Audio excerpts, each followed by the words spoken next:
been in the 3 of the nor'easters, and they are in a marsh area on the ocean in Old Saybrook, Connecticut. And it's just, we keep talking with them about what they're doing to survive. And I think it's their humor and their generator. They're bringing neighbors over. In fact, they were remarking, there was this doctor who lives nearby from Iran, and it was like, he said, I'm feeling like a refugee. And they're taking them all in because they have the generator. So they're surviving the springs here, huh? Yes. And Michael Halliday, we are so delighted to have you with us. Again, Thank you were with us in a beautiful exhibit. Yes. And that exhibit was I Felt a New Paint with Judy Rush. Yes. It was a magnificent exhibit.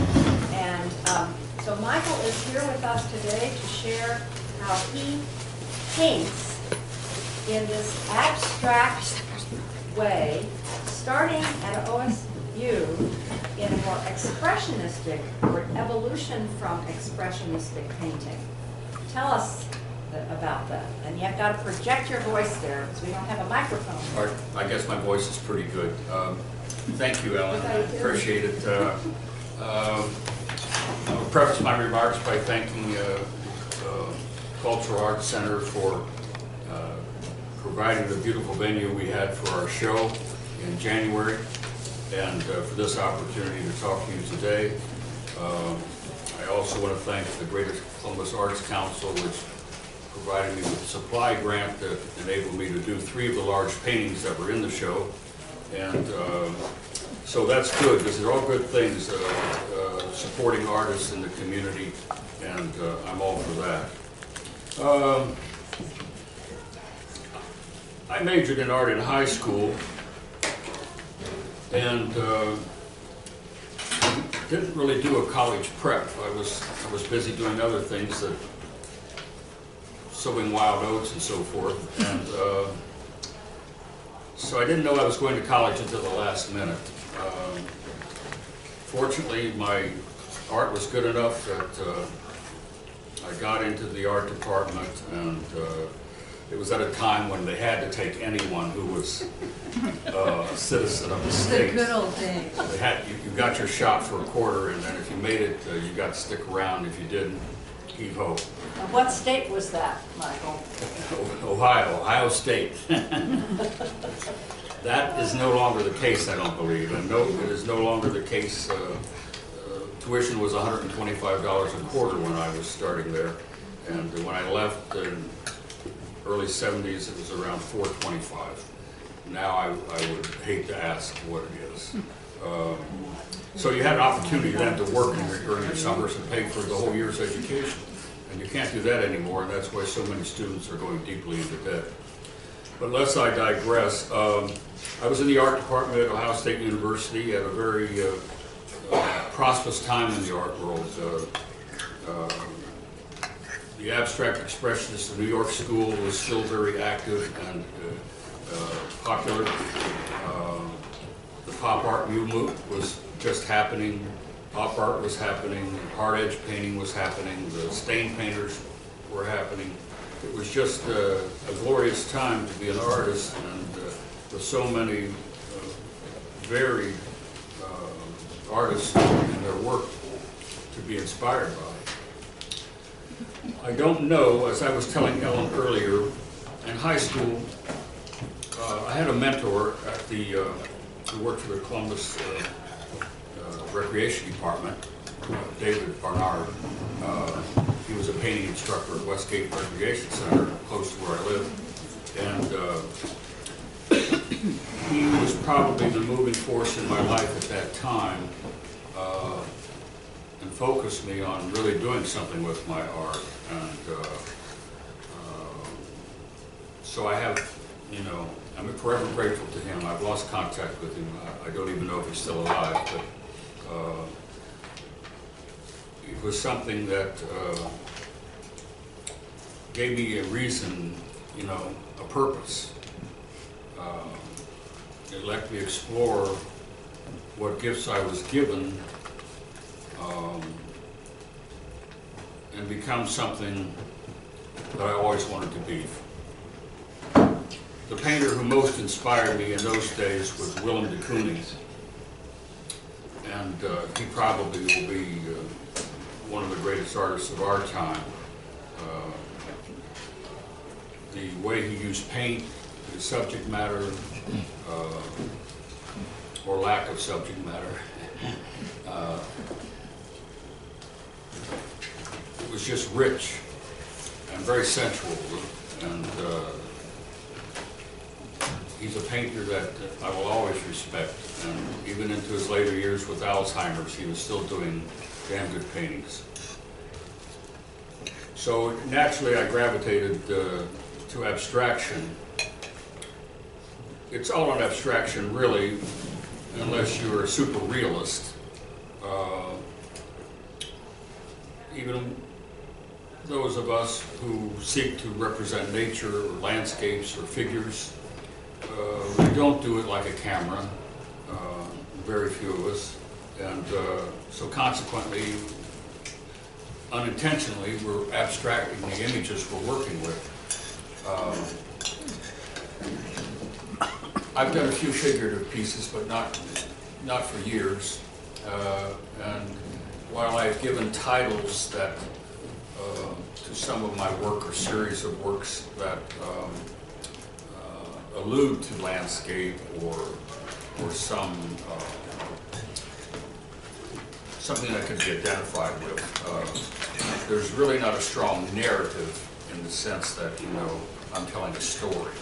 I'm not showing you a picture of a place, or it's a place in my mind, I guess, that I'm showing you. And that varies, you know, from painting to painting. I work serially, not in huge series like Diebenkorn, who worked up into the hundreds on his work,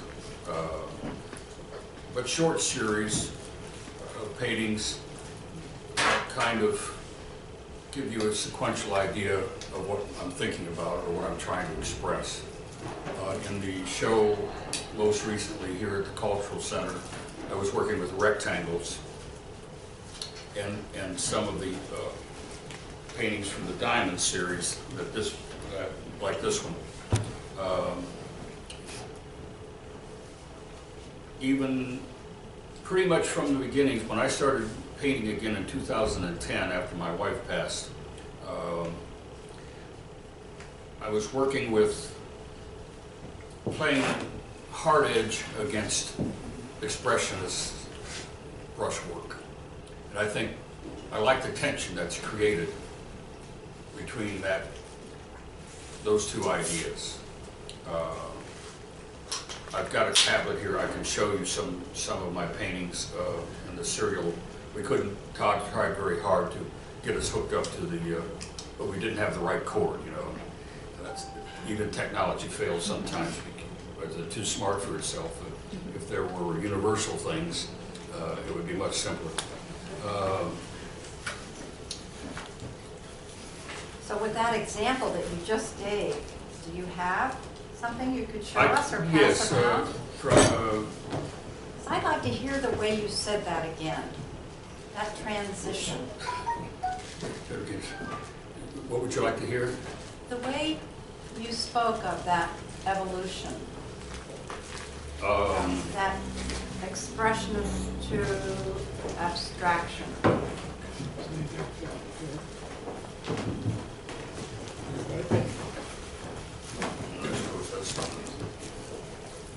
Well, I'll just sort of pass this, and I can't get it to come up.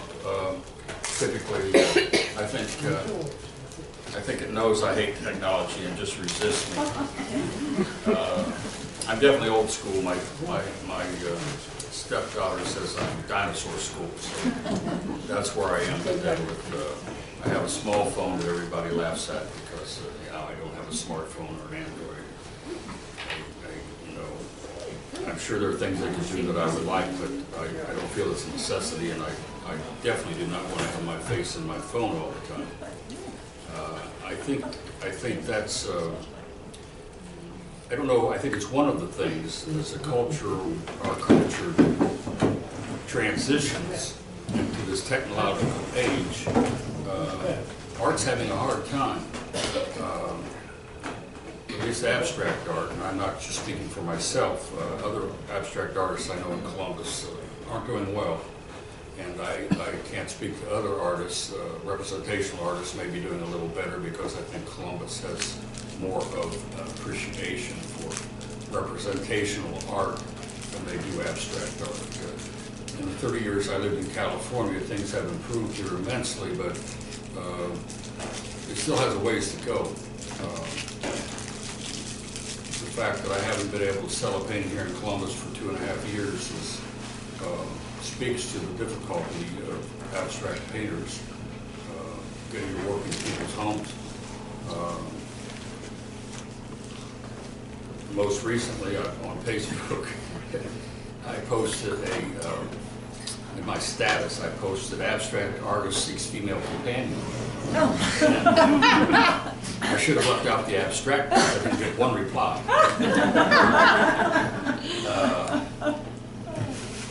So, you know, we can do our work.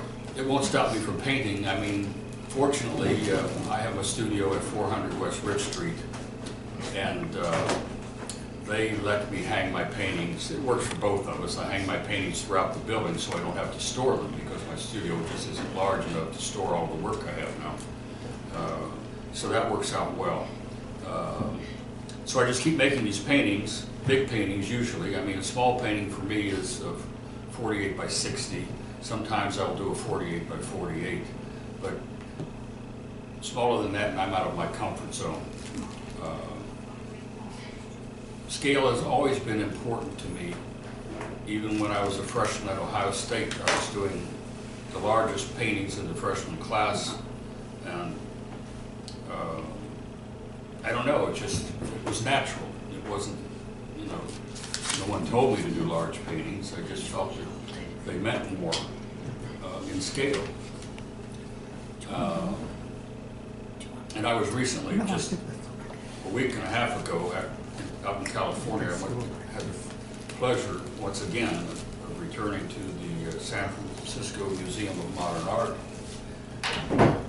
And what you see there is real scale. They make my 72-inch square paintings look small. Scale is definitely important in artwork.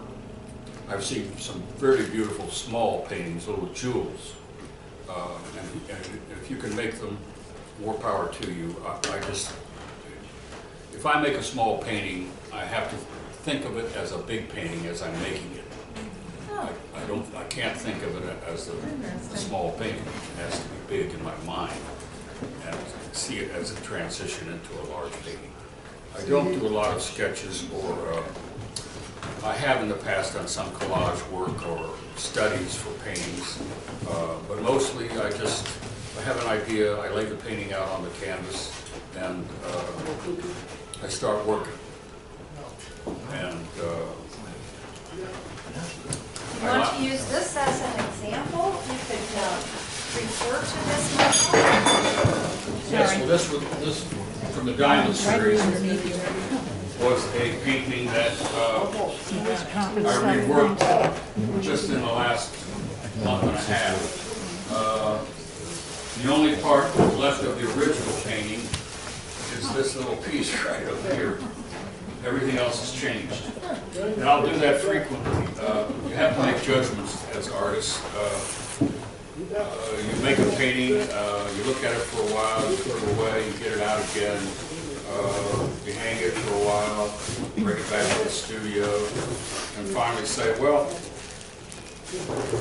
I could do better, you know. And as often the case, I need a canvas to work on. I don't have a lot of money, and unfortunately, you become encumbered by your financial resources. Of course, it's my choice to work big, so I mean, I have to accept the responsibility for that. But and are these in acrylic? yes, primarily acrylic. I've done some oil paintings. If I can find one, I have a nice big one, I think, on the tablet I can find. I have a nice big I would love to be in oil, but I just can't afford to work in oil. Oh, so it's the much scale more- I work in. It's much more expensive. It is.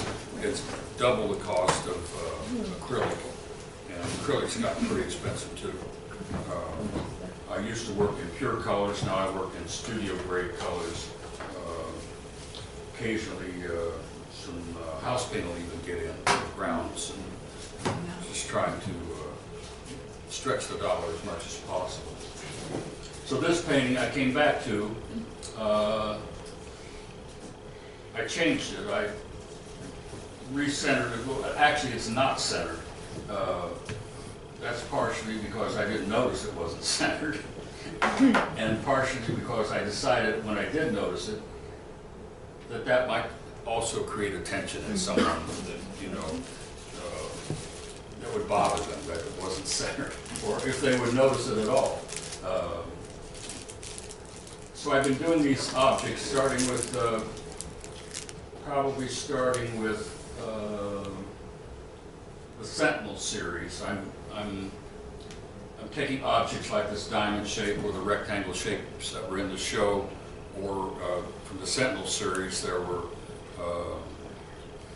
stripes basically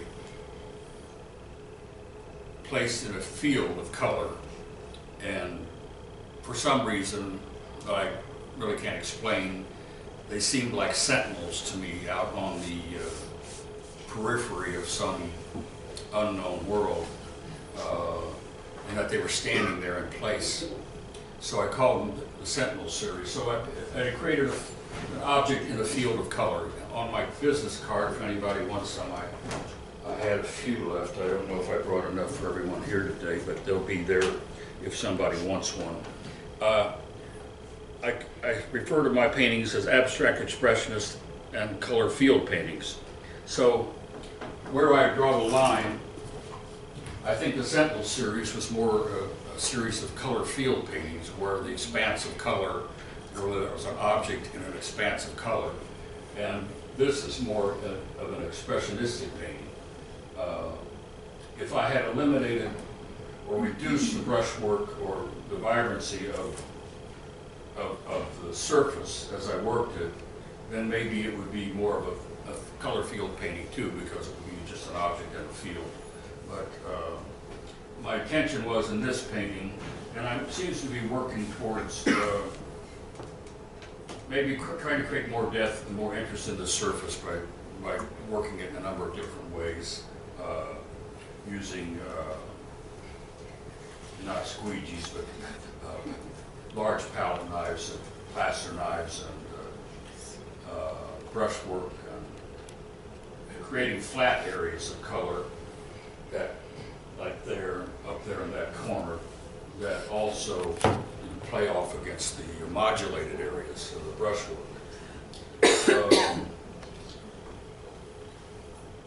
A lot of people, or some people in the art world, even as far back as Lichtenstein was making parody of the brushstroke. But I'm sticking with it because it may change over time, but I think the brushstroke is something basic about human expression. I sometimes refer to myself as an old cave painter. Because I'm still, I'm working basically in a style that is not new. Expressionism started in Germany and then really took off in New York. And that's, they were doing their paintings in the 30s and 40s almost before I was born, and then continued up until the time I think most of them are still alive through my college era. So I'm not really breaking new ground in the art world, but I'm just trying to express what is in my heart, or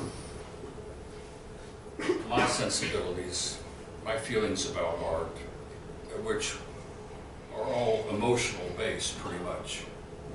I'm not anti-intellectual, but I've never felt that comfortable really talking about my art, and that could be a flaw in my art character. I've used the artist statement I have for the last 6 years. I don't like to write artist statements. If I'm forced to, I can, and with a little effort, they are intelligible. Something I always felt about art criticism was that you had to sit down with a dictionary to understand what they're trying to say. And so I try to go the other way and simplify what I'm saying, but speak from the heart and speak truthfully. I used to have a good vocabulary. I'm noticing it's slipping lately. I'm getting old, but I love the descriptive nature of words, but I'm just a visual person, and all of my energy is directed towards visual expression. I think,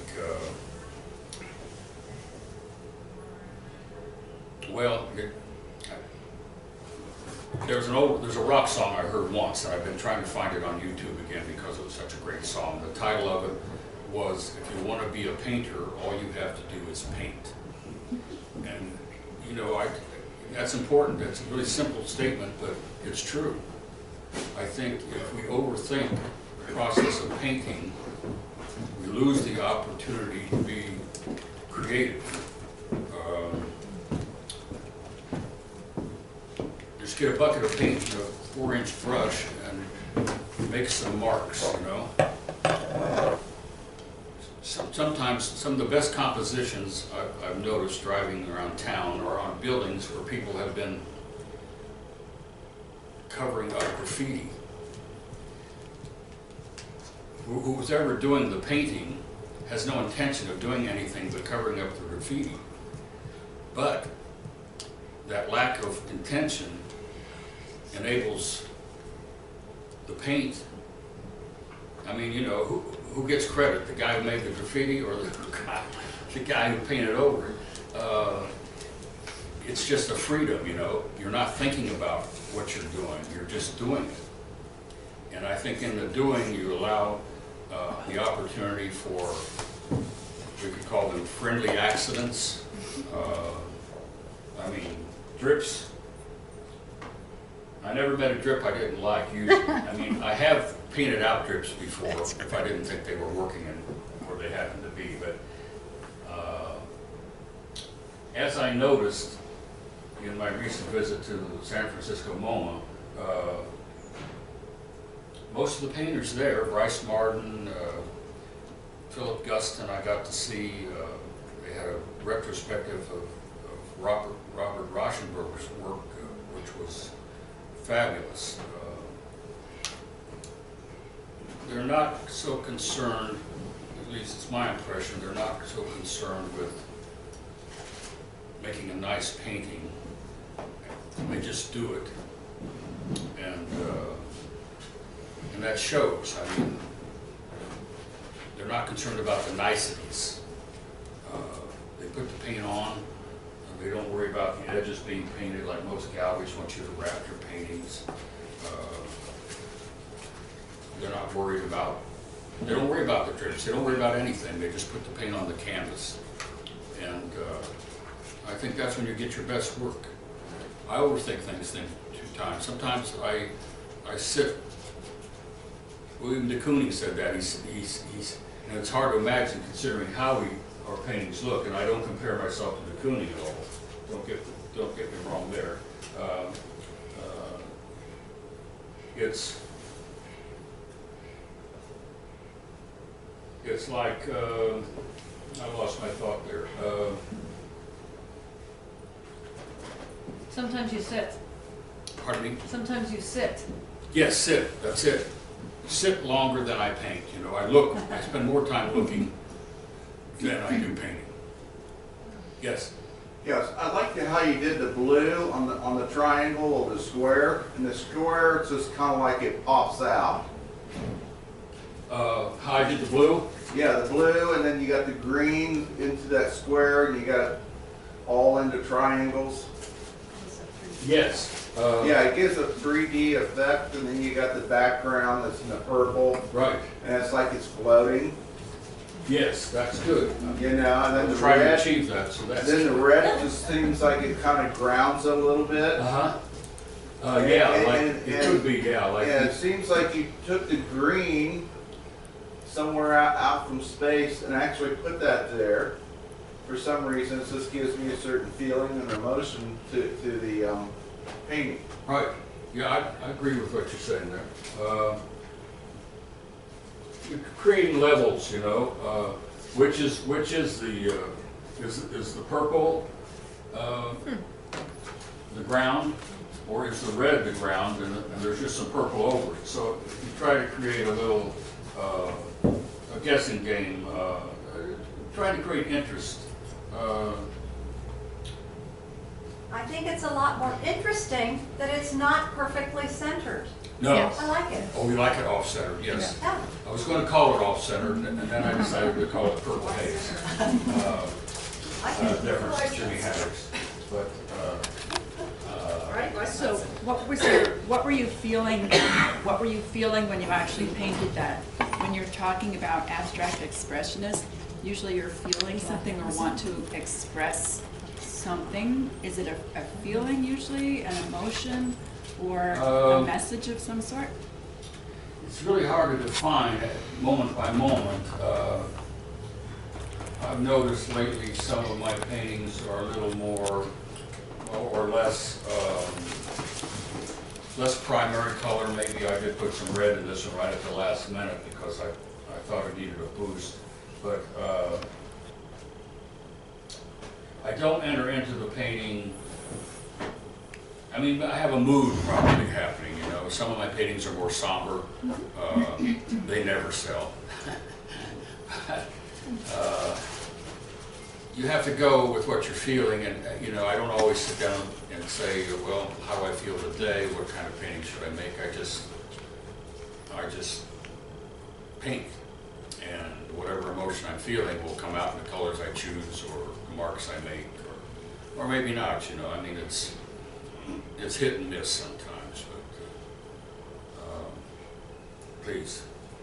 When you approach a canvas, a white canvas that size, where do you begin? Well, if there's any math to be done, I'll lay it out in pencil or charcoal.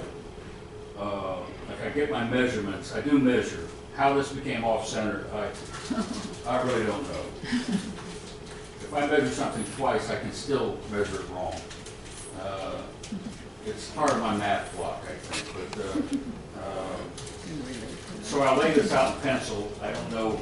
I like the idea of leaving some evidence of how the painting was created, but I don't see, in this one, I don't think I left much sign of the initial pencil work. But this was all laid out in pencil, the diamond, and then everything else is, and the obligatory horizon line, which I have used in many of my paintings, which kind of gives you a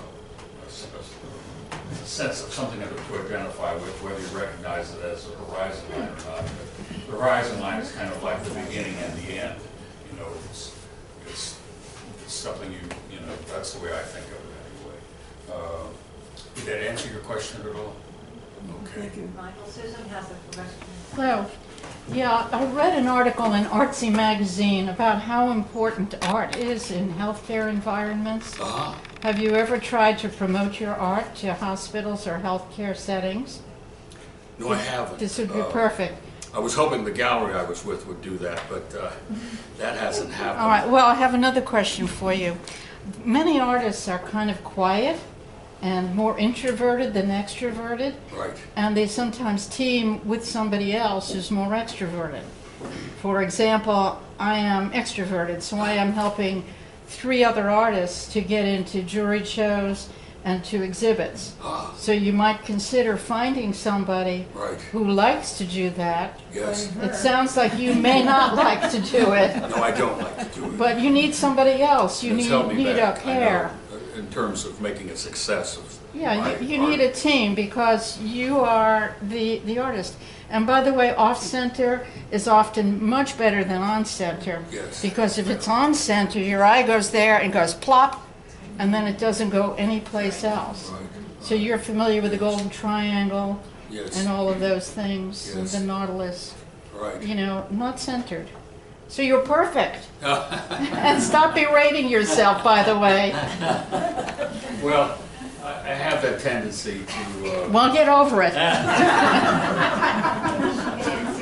I'm a very harsh critic of myself, and, well, I mean, I look at art with a critical eye. I think I have a good eye, and many artists do, like Todd and Julie and whoever other artists are here today, Mel.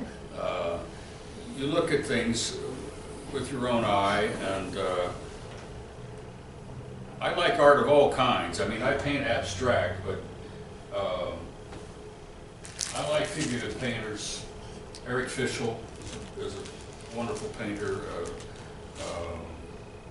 Susan Rothenberg, I love her work. David Sally. I appreciate all kinds of art, landscape. Elmer Bischoff, a California artist, did a painting, a landscape painting, trees and, you know, but then he made the sky a color of red the sky's never been. And that's what gave that painting the power. Otherwise it would have been another run-of-the-mill trees and landscape. So I think what I try to do, not always successful by any means, is to bring something to a painting that isn't expected. Maybe that doesn't even belong there, but taking it to a different level, taking your average landscape and then doing something to it that people will say, well, wow, what's that? When I saw that painting, and the red sky just jumped out. And so, you know, we evolve as painters, ideally, and I think this painting I generally like, you know. It's hard for me to like my work, it really is. I'm self-deprecating right to the end. But I think this is a better painting than it was before. Now, whether it could be better than this, you know, that's a possibility too, but at some point you have to say, well, it's done or it's not done. Sometimes I will sign it. I signed this one even before I knew it was done because I didn't have anything else I could do to it that day. A question came up last week about painting, and the person who was talking said it wasn't finished, which was kind of a surprise, I think, Yeah. to people. Yeah. I'm wondering, is this one finished?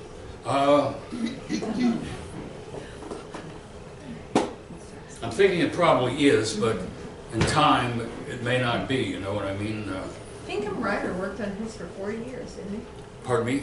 Pinkham Ryder, wouldn't he like Yes. sneak into the houses of people who bought his work and work on them a little bit Right. more? I was just thinking of it, you know, for someone, there might never be a finished painting. Right. How nice, maybe I mean, none of them because- should be ever done. Because the big thing about it is, I think, the process of making it. Sure. And who wants that to end? Oh, that's nice. Joan Brown, another California artist, worked on a painting, I don't remember how many years now. But the paint on the canvas was so thick they had to move it with a forklift. Oh my It was like God. that thick. Oh, huh. So, I mean, who's to say? I mean, I could theoretically work on this for the rest of my life. Just changing it, you know, coming to new realization, trying this, trying that, doing this, doing that. It's really a hard call. I usually try and get people to come into my studio like Julie and Keep that one like that and start another one. to get, you know, is this done? You know, basically I'm saying, do you think this is done? Because I don't know, you know, a lot of people don't know. There's a feeling with it though, you know, I could see it change in some kind of way and then it wouldn't feel. I started Right. out that way. So maybe, I think this is maybe. Yeah, I could put more paint on. I could take all this back and bring it up again, back and forth and back and I have forth. a really critical question. I've been really enjoying what you've been saying, but I missed something that was really key. Yeah. You said if you want to be a painter, all you have to do is, Paint. okay, this is what I thought it was, but I wasn't sure. Which I think, Michael paints every day. And so I think some people in the room have wondered like where you start or how you get started. And I'm wondering how important is getting started to being in it?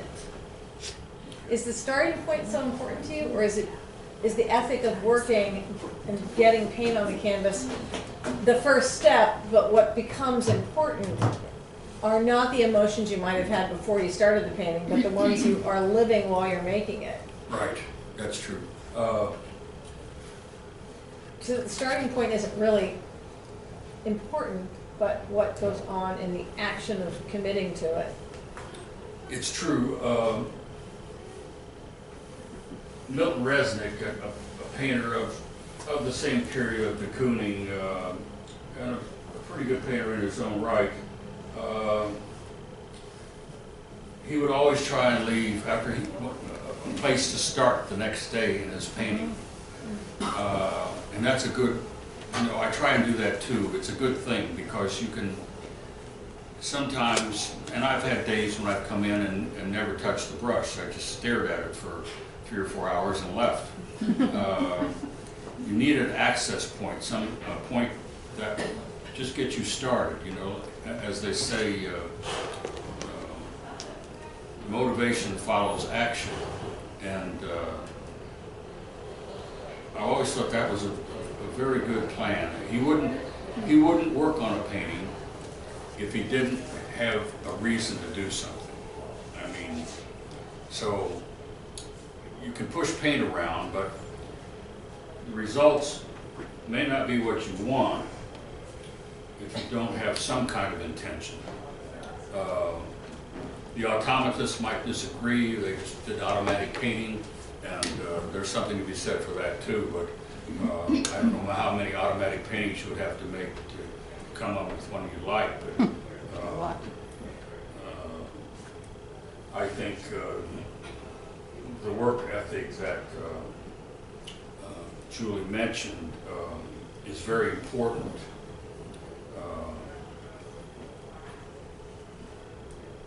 My mother just passed in October last year, and I was caregiving before that and up through her passage. But prior to that, I was working 5 days a week and half a day on Saturday in the studio. So you have to be there. You have to show up. Nothing may happen, but if you're not there, it's definitely not going to happen. So you have to make a commitment, I mean, people's lives are all different, I'm at a place now in my life that, I'm retired, basically living on a pittance of a Social Security check and another stipend for my wife's death benefit from California. And you do what you can do, but you have to, if you have a job, so you don't have time to paint. So I'm fortunate that I have time now, and it's just up to me to show up and make the effort and try to continue growing and getting to the core of what I'm trying to say with my work. I don't use titles much. I have used titles. My Red Sky and Morn series that I did right after Nancy died was kind of from the old saying about sailors, red sky at morning, sailors take warning. And by using that title, I was referring to her passage.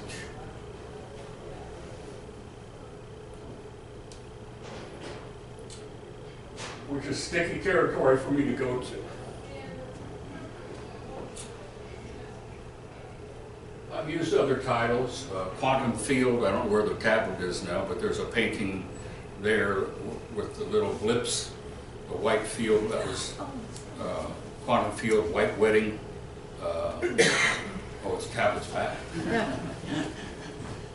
Let's see.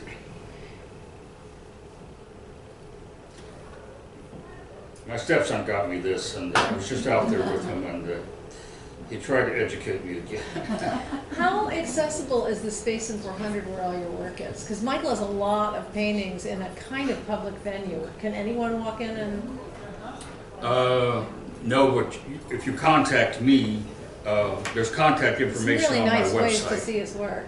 I would have to let you into the building except like Franklinton Fridays, I think the building's open.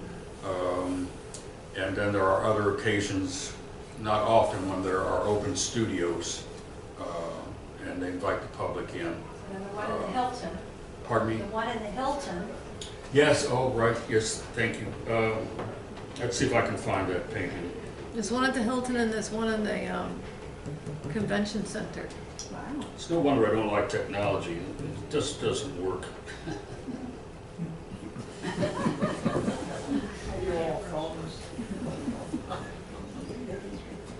we all know how that feels there, Michael. Well, Okay, here we go. Yes, I was fortunate. Shortly after I arrived in Columbus, that second painting I made after Nancy passed was just powerful, full of emotion. And there it is. Oh, good, came up. It is now in the, was selected for the lobby of the Hilton Hotel. That's from the Red Sky and Morn series. I review my work occasionally, and as I look at this painting, I really can't find anything wrong with it in my mind. You know, I really think this is as good as it gets with me in my work. It works on several levels, and I'm very happy to have made it, and I'm very happy that the Hilton has it in the lobby. Now, if somebody would just contact me and say, I would like one like it, or what are you doing now?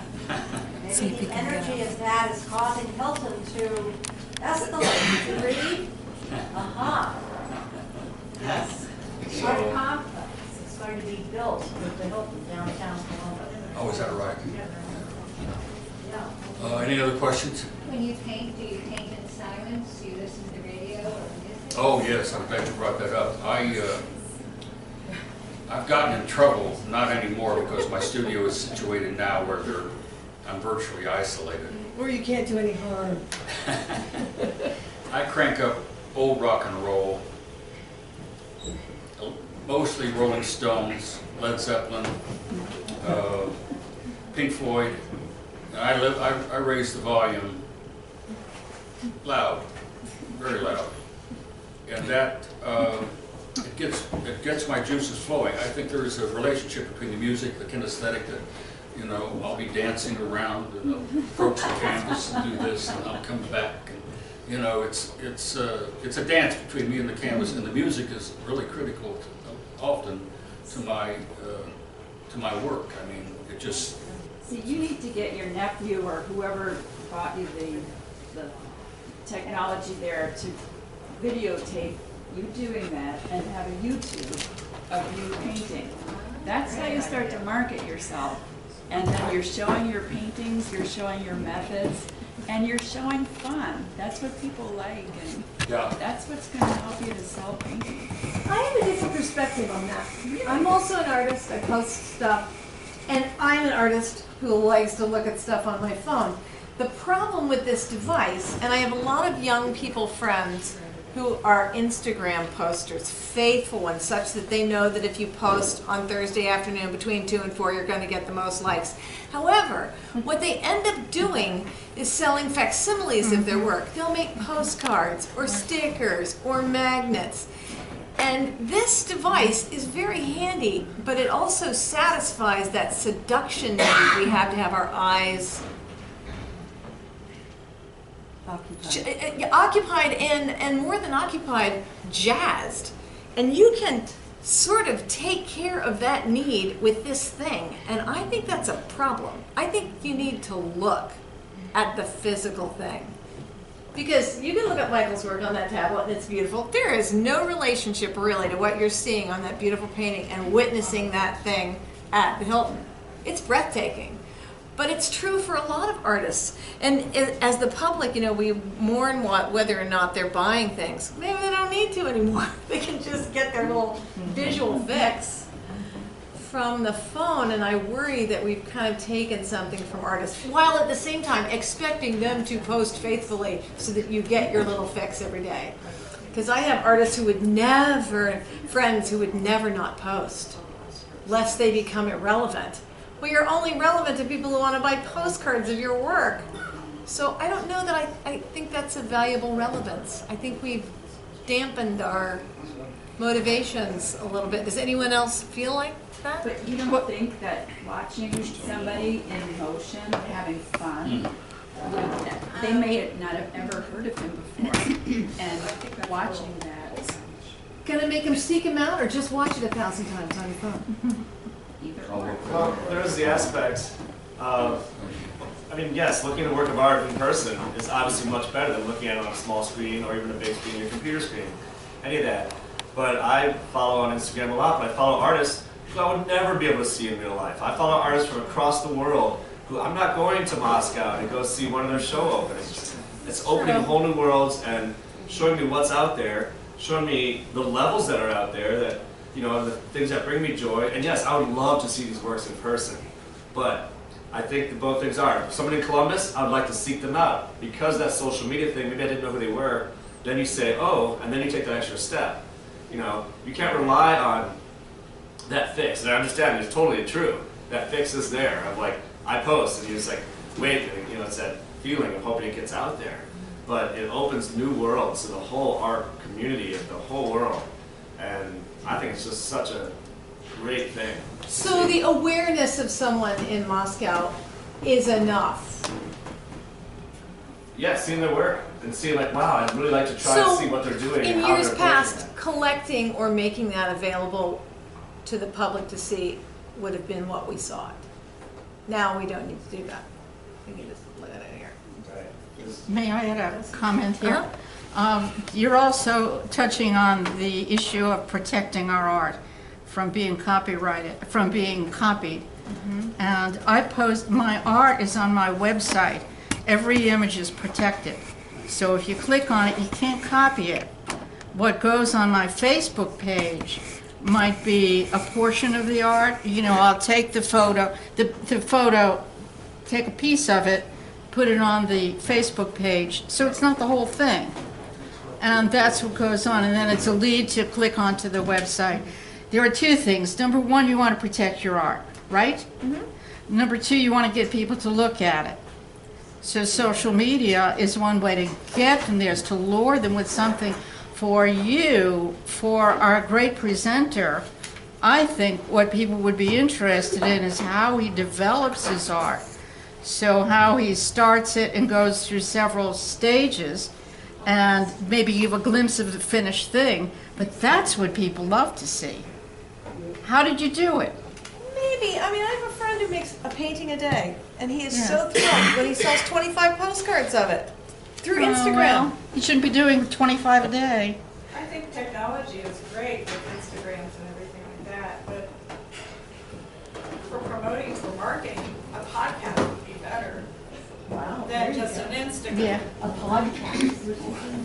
We'll talk about a podcast. Yeah, But the maybe other it's a thing little is, richer, that a this little- new technology of your age, that your children, that's all they know is social media and Instagram. And they really can't absorb a painting on something this size instead of going to a museum or going through the Hilton and looking at these huge canvases. You gotta have a balance. Yeah, but we have to, keep that with the children to keep us, so we're not just technology focused. So that's why podcasts would be great. I have a comment, and maybe what artists could do to promote their art. situation like Michael is perhaps leash your art to a chain of hotels or restaurants or like that, and then have your one person who would sort of network artists to where you can make money off your paintings without selling them. I don't know about all the shipping and everything involved like that, but I think that would be a good way to market your products too, your art. Have a worldwide network I'm talking about, not just Columbus. That could happen if somebody would want to do it. Yeah, I definitely need to get my work out of Columbus, I mean, to other places, I think, where it might be more. I recently was very fortunate. Some of the paintings I've shown you today, in fact, that first time to pass the paddle round, all of those paintings and 3 others were purchased by a collector in California. I don't know why he would, someone there would be willing to buy 7 of my paintings, which is more than I've ever sold at one time, or at all, probably. But I worry about the education or lack of art education that the country as a whole is, there are so many distractions now that art has kind of lost its importance in our culture.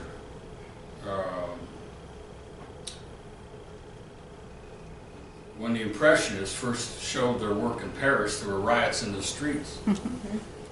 I can't imagine anything. Well, there was a dust-up when Serrano showed his Piss Christ at the Brooklyn Museum. But people didn't riot in the streets, but there was a lot of controversy, and the mayor at the time, a man who I don't particularly admire, Giuliani, was very, adamant against the piece. But ultimately, the artist was respected and his work was not removed. So if we're not educating our kids, when there's cuts in funds, arts and music's the first thing to go. And I think arts and music's what defines our culture. It shouldn't be defined by capitalism and consumerism. The 2 biggest days in our nation have become Black Friday and Cyber Monday. And I think that says something about our culture. We're into spending money, but not on art, because we don't understand art. We're never confronted with art, at least not enough. So that's my 2 cents on that. But it's difficult to be an artist, and as she was saying, I need an agent. I've looked for an agent, and I can't find an agent. I don't know if they exist or not, but I Google art agent, and I don't get anything. Now you just add one. Take her card. So I heard of someone named Rebecca Eibel who used to have a gallery that was representing some artists, but I don't know her personally, and I don't know how she's representing them. But I think, you're giving up another piece of the pie, but it would be worth it if you had somebody, working for you on your behalf, getting shows, finding galleries. That's too much for the artist who's trying to work 5 days a week in the studio. And someone like myself who barely has a grasp of today's technology, it's just too frustrating for me to try and go online and make the moves I need to make to get my art out there. So I don't. So my art doesn't get out there very much, but I keep painting because that's what it's about, I get ego strokes at shows, people come up to me and how much I love your work, and that's good. I meet some interesting people. But when you're not getting sales, you start to doubt yourself a little, And so I was glad I had that big sale in California. But you have to paint regardless, you know. And galleries have wanted me to do smaller paintings, do smaller paintings. Well, that's not what I'm about, small paintings. I'm sticking to my guns on that. You got to do, ultimately, you have to do what feels right to you. If a small painting feels right, do it. If it doesn't, don't do it. Do a large painting. And then you have to have the consequences of perhaps sitting on that painting, like the ones I sold to the California collector that sat on for 4 years. You're going to do what you're going to do, and you have to be true to yourself. I always liked what it said on the flip side of my AA medallion. Above all else, to your own self be true. And that's the best advice I give to anybody about painting or anything else. Yes? How did the Hilton find you? How did you get your painting in the Hilton? The one in California? The one here. How did Conrad Hilton find you? Maurice Brothers, Michael and James, had been, there was a consortium of some sort between the Convention Bureau and the Hilton to collect or create a collection of local or statewide artists to fill their hotel instead of going to that one you see on TV every now and then, starving artists come to the hotel and buy your art. So they got really, you know, it was outstanding, and more of that needs to happen. Supporting local artists, I think, is one of the best things you can do. And so I think Michael Reese came, I was with Marcia Evans at that time, and he came by the gallery, and that painting happened to be up, and you know, he said he liked it, and we worked out an arrangement. And then it was the interior decorator that chose the painting, a Chicago firm that chose the painting for the lobby. Did they buy them from you, or are they renting them? Pardon me? Did they buy them, or are they renting They them? bought it, yeah. I should have asked for more, but That's your tax dollar at work. In some ways, I think some of it's tax money, yeah. which is kind of exciting. It's for everybody to see. And Yeah. So, you know, I was very happy about that. I don't like the frame, but what are you going to do? You don't argue about that. That's what you don't do. Michael, it was as though we were sitting at your feet. Yeah, that wasn't that wonderful. The wisdom and the gift that you have from painting, but you combine the two for this life-giving, electrifying conversation. And I thank all of you, do you not, Michael, for I getting do. into this? Wasn't that